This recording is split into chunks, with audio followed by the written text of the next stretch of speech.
ರಾಷ್ಟ್ರಕಂಡ ಮಹಾನ್ ನಾಯಕ, ಬಡವರ ಹಸಿವನ್ನು ಮೊದಲ ಬಾರಿಗೆ ದೇಶದಲ್ಲಿ ನೀಗಿಸಬೇಕಂತ ಎಲ್ಲ ಬಡವರ ಮನೆಗೆ 10 kg ಅಕ್ಕಿಯನ್ನು 10 ವರ್ಷದ ಹಿಂದೆ ಕೊಡಲು ಶುರು ಮಾಡಿದಂತಹ ಮಹಾನ್ ನಾಯಕರು, ನಮ್ಮೆಲ್ಲರ ಹೆಮ್ಮೆ. ಇವತ್ತು ಸಿದ್ದರಾಮಯ್ಯ ಅಂದರೆ ಒಂದು ವಿಶೇಷವಾದ ಶಕ್ತಿ. ಆ ಹೆಸರು ಹೇಳಲಿಕ್ಕೆ ನಮಗೆ ಒಂದು ಖುಷಿ. ಯಾಕಂದರೆ ನಿನ್ನೆಯಿಂದ ನನಗೊಂದು 500 ಕಾಲ್ ಬಂದಿರ್ಬೋದು.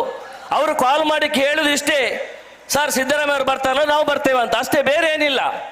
ಅವ್ರಿಗೆ ಹೆಸರು ಹೇಳಲಿಕ್ಕೇನೆ ಖುಷಿ. ಅಂತ ಮಹಾನಾಯಕರು ನಮ್ಮ ಇಂದು ಕಾರ್ಕಳದ ಮಹಾತ್ಮ ಗಾಂಧಿ ಈ ಒಂದು ವೀರಪ್ಪ ಮೊಯ್ಲಿ ಅವರ ಕನಸಿನ ಶಾಲೆಯ ವೇದಿಕೆಯಲ್ಲಿ ಇದ್ದಾರೆ ಅಂದರೆ ನಮಗೆಲ್ಲ ಬಹಳ ಹೆಮ್ಮೆ. ಅಂತ ಗೌರವಾನ್ವಿತ ನಮ್ಮ ಮುಖ್ಯಮಂತ್ರಿಗಳಾದ ಶ್ರೀಮಾನ್ ಸಿದ್ದರಾಮಯ್ಯ ಅವರೇ, ನಮ್ಮೆಲ್ಲರ ವೀರ ನಾಯಕರಾದ ಸಿದ್ದರಾಮಯ್ಯರವರ ಮಾತನ್ನು ಕೇಳಲಿಕ್ಕೆ ಇವತ್ತು ಹೆಚ್ಚಿನ ಜನ ಇಲ್ಲಿ ಬಂದಿದ್ದಾರೆ. ಆದರೆ ಕಾರ್ಕಳ ವಿಧಾನಸಭೆಗೆ ಪೂರಕವಾಗಿ ಕೇವಲ ನಿಮ್ಮ ಹತ್ರ ಒಂದೆರಡು ವಿನಂತಿಯನ್ನು ಮಾಡಲಿಕ್ಕೆ ಮಾತ್ರ ನಾನಿಲ್ಲಿ ನಿಂತಿದ್ದೇನೆ ಸರ್. ಏನಂದ್ರೆ ನಮ್ಮ ಕಾರ್ಕಳ ಮತ್ತೆ ಮಲೆನಾಡು ಮತ್ತೆ ನಮ್ಮ ಈ ಒಂದು ಏನ್ ಹೇಳ್ತಾರೆ, ಮಲೆನಾಡು ಮತ್ತೆ ಕರಾವಳಿಗೆ ಕೊಂಡಿಯಾಗಿರುವ ನಮ್ಮ ಆಗುಂಬೆ ಘಾಟಿ ಉಂಟು ಸರ್. ಈ ಘಾಟಿ ಈ ದೇಶದ ಶಾರ್ಟೆಸ್ಟ್ ಘಾಟಿ. ಕೇವಲ 15 ನಿಮಿಷದಲ್ಲಿ 15 ಸುತ್ತು ಕ್ರಮಿಸುವಂತ ಘಾಟಿ 10 ಮೀಟರ್ ಅಗಲ ಆದರೆ ನಮ್ಮ ಬಯಲುಸೀಮೆ ಮತ್ತೆ ಕರಾವಳಿಗೆ ಒಂದು ಹೆಬ್ಬಾಗಿಲು ಓಪನ್ ಆಗ್ತದೆ. ಹಿಂದೆ ವಿಠಲ್ ಮಲ್ಲಿ ಅವರು ಏರ್ಪೋರ್ಟ್ ಮಾಡಿದ್ದಾರೆ, ಬಂದರು ಮಾಡಿದ್ದಾರೆ. ಇವತ್ತು ನಮಗೆ ಕೇವಲ ಈ ಘಾಟಿಯನ್ನು ಒಂದು 300 ಕೋಟಿಯಲ್ಲಿ ಆದರೆ ಒಂದು ಓಪನ್ ಆದರೆ ಇಡೀ ನಮ್ಮ ಒಂದು ಏನ್ ಹೇಳ್ತಾರೆ, ನಮ್ಮ ಒಂದು ಅಭಿವೃದ್ಧಿಯ ಹೆಬ್ಬಾಗಿಲು ಓಪನ್ ಆಗ್ತದೆ. ಇದನ್ನು ನಿಮ್ಮ ಮೂಲಕ ತಾವು ಮಾಡಿಕೊಡ್ಬೇಕಂತ ಮೊದಲ ವಿನಂತಿಯನ್ನು ಮಾಡುತ್ತಾ, ಅದೇ ರೀತಿ ನಮ್ಮ ಈ ಊರಿನಲ್ಲಿ ಈಗಾಗಲೇ ಸುನೀಲ್ ಕುಮಾರ್ ಪ್ರಸ್ತಾಪಿಸಿದ ಹಾಗೆ ಮಹಾಮಸ್ತಕಾಭಿಷೇಕ, ವಿಶ್ವದ 2ನೇ ದೊಡ್ಡ ಗೋಮಟೇಶ್ವರ ಇರುವುದು ಕಾರ್ಕಳದಲ್ಲಿ ಸರ್. ಇದು ಜೈನ ಕಾಶಿ.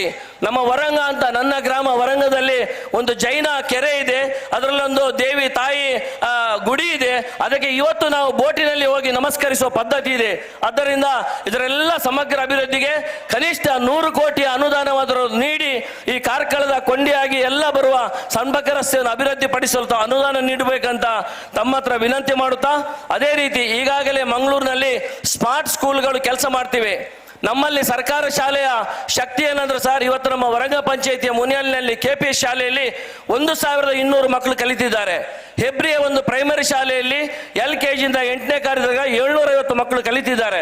ಇದನ್ನು ಸ್ಮಾರ್ಟ್ ಶಾಲೆಯಾಗಿ ತಾವು ಮಾಡಿದರೆ ಖಂಡಿತ ಮುಂದಿನ ದಿನದಲ್ಲಿ ನಮ್ಮ ಬಡವರ ಮಕ್ಕಳ ಭವಿಷ್ಯಕ್ಕೆ ಒಳ್ಳೆಯದಾಗ್ತದೆ ಅಂತ ಮಾತನ್ನು ಹೇಳುತ್ತಾ, ಈ ಶಾಲೆಯ ಬಗ್ಗೆ ನಾವು ಅತ್ಯಂತ ಹೆಮ್ಮೆಯನ್ನು ವ್ಯಕ್ತಪಡಿಸ್ತೇವೆ. ಯಾಕಂದ್ರೆ ಯಾವಾಗ ಕಿಸಾನ್ ಭವನ ಬಡವರ ಉಳುವವನೇ ಒಡೆಯ ಅಂತ ಅರ್ಜಿ ಬರೀಲಿಕ್ಕೋಸ್ಕರ ಪ್ರಾರಂಭ ಮಾಡಿದ ವೀರಪ್ಪ ಮೊಯ್ಲಿ ಅವರ ಕನಸಿನ ಕಿಸಾನ್ ಭವನ ಇದೊಂದು ಭವ್ಯವಾದ ದಿವ್ಯವಾದ ಒಂದು ಹಾಲ್ ಆಗಿ ಪರಿವರ್ತಿಸಿ ಇವತ್ತು ಮಹಾತ್ಮ ಗಾಂಧಿ ಶಾಲೆಯನ್ನು 35 ವರ್ಷಗಳ ಹಿಂದೆ ಬಡವರ ಮಕ್ಕಳಿಗಾಗಿ, ಸೂರಿಲ್ಲದವರ ಮಕ್ಕಳಿಗಾಗಿ, ನಿರ್ಗತಿಕ ಮಕ್ಕಳಿಗಾಗಿ ಇಲ್ಲಿ 35% ಮಾರ್ಕ್ ತೆಗೆದು ಬಂದ ವಿದ್ಯಾರ್ಥಿಗೆ ಮೊದಲ ಅಡ್ಮಿಷನ್. ಇವತ್ತಿನೆಲ್ಲ ಶಿಕ್ಷಣ ಕ್ರಾಂತಿಯನ್ನು ನಾವು ನೋಡ್ತೇವೆ. ಅದರ ಜೊತೆಗೆ ಆ ವಿದ್ಯಾರ್ಥಿ ಶಿಕ್ಷಣ ಮುಗಿದು ಹೋಗುವಾಗ 85-90 ಮಿನಿಮಮ್ ಫಸ್ಟ್ ಕ್ಲಾಸ್ ಪಾಸ್ ಆಗುವ ಒಂದು ಬದ್ಧತೆಯೊಂದಿಗೆ ಇಲ್ಲಿ ಎಲ್ಲ ಶಿಕ್ಷಕರ ಸಮೂಹ ಕೆಲಸ ಮಾಡ್ತಾ ಉಂಟು. ಹೇಳಲಿಕ್ಕೆ ಸಂತೋಷ ಆಗ್ತದೆ. ಅಂತ ಈ ಶಾಲೆಯಲ್ಲಿ ಕೆಲಸ ಮಾಡುವ ಎಲ್ಲ ಶಿಕ್ಷಕರನ್ನು, ಈ ಶಾಲೆಯ ಹಿಂದೆ ಕಡೆ ದುಡಿತಿರುವ ಹರ್ಷ ಮೊಯ್ಲಿ ಅವರೊಟ್ಟಿಗೆ ಟ್ರಸ್ಟಿಯಾಗಿ ದುಡಿತಿರುವ ನಮ್ಮ ಮನ್ಯಾತ್ ಪೂಜಾರಿ ಅವರನ್ನು, ಕೃಷ್ಣಮೂರ್ತಿ ಅವರನ್ನು, ಅದೇ ರೀತಿ ಅನುಪಸ್ಥಿತಿಯಲ್ಲಿ ಮಾಲತಿ ಬಿ ಮೊಯ್ಲಿ ಅಮ್ಮನವರನ್ನು, ಉಮೇಶ್ ಬಳಜಗೋಳಿ ಅವರನ್ನು, ಸದಾಶಿವ ದೇವಡಿಗರನ್ನು ಎಲ್ಲರನ್ನು ನಾನು ಬಹಳ ಒಂದು ಸಂತೋಷದಿಂದ ಅಭಿನಂದಿಸ್ತೇನೆ.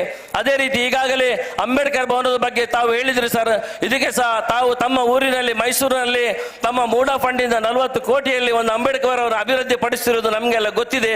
ತಾವು ಸಹ ಕಾರ್ಕಳದ ನಮ್ಮೆಲ್ಲರ ಬಡವರ ಒಂದು ಅಂಬೇಡ್ಕರ್ ಜನಾಂಗದ ಎಲ್ಲ ಬಡವರ ಒಂದು ಏನ್ ಹೇಳ್ತಾರೆ ಕೇಂದ್ರವಾಗಿ ಇಲ್ಲಿಗೆ ಕನಿಷ್ಠ ಪಕ್ಷ 5 ಕೋಟಿ ರೂಪಾಯಿಯನ್ನು ಕೊಟ್ಟು ಸುಸಜ್ಜಿತವಾದ ಅಂಬೇಡ್ಕರ್ ಭವನ ಇನ್ನು 6 ತಿಂಗಳ ಒಳಗೆ ಸಂಪೂರ್ಣ ಕಾರ್ಯಾಚರಣೆ ಆಗುವಾಗೆ ತಾವು ಅನುವು ಮಾಡಿಕೊಡಬೇಕಂತ ವಿನಂತಿಸುತ್ತಾ, ಪುನರಪ್ಪಿ ನಮ್ಮೆಲ್ಲರ ಬಡವರ ಬಂದು ಈ 5 ಯೋಜನೆಗಳ ಬಗ್ಗೆ ನಾವು ಈಗಾಗಲೇ ಯೋಜನಾ ಅದಾಲತನ್ನು ಎಲ್ಲ ಕಡೆ ಮಾಡ್ತಾ ಇದ್ದೇವೆ.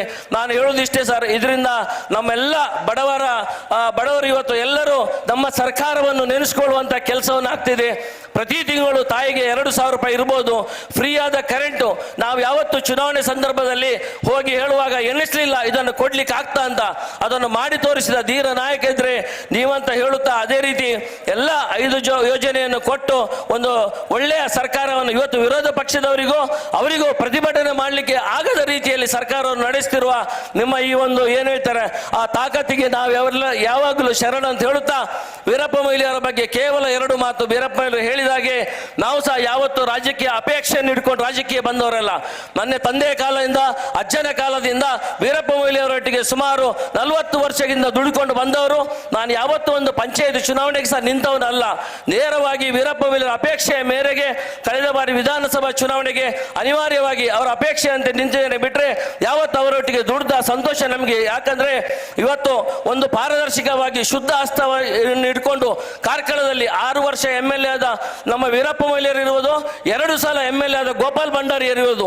ಈ ಕಾರ್ಕಳದ ಘನತೆ ಕೀರ್ತಿಯನ್ನು ಎತ್ತರಕ್ಕೆ ಏರಿಸುವ ಕೆಲಸವನ್ನು ಮಾಡಿದ್ದಾರೆ.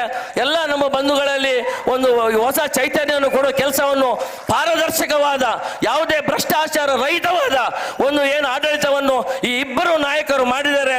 ಇವರು ಯಾವತ್ತು ನಮಗೆ ಜೀವನದಲ್ಲಿ ರೋಲ್ ಮಾಡೋಣ ಅಂತ ಹೇಳುತ್ತಾ ವೇದಿಕೆಯಲ್ಲಿ ಉಪಸ್ಥಿತರು ಎಲ್ಲರಿಗೂ ಪುನರಪಿ ವಂದಿಸುತ್ತಾ ಇಲ್ಲಿ ನೆರೆದಿರುವ ಸಮಸ್ತ ಬಂಧುಗಳಿಗೆ ನನ್ನ ಇವತ್ತು ಬಂದು ಈ ಕಾರ್ಯಕ್ರಮವನ್ನು ಇಷ್ಟು ಚಂದ ಮಾಡಿಕೊಟ್ಟ ನಿಮಗೆಲ್ಲರೂ ಕೋಟಿ ಕೋಟಿ ನಮನವನ್ನು ಸಲ್ಲಿಸ್ತಾ ಮಾತನ್ನು ನಿಲ್ಲಿಸ್ತೇನೆ. ಜೈ ಹಿಂದ್.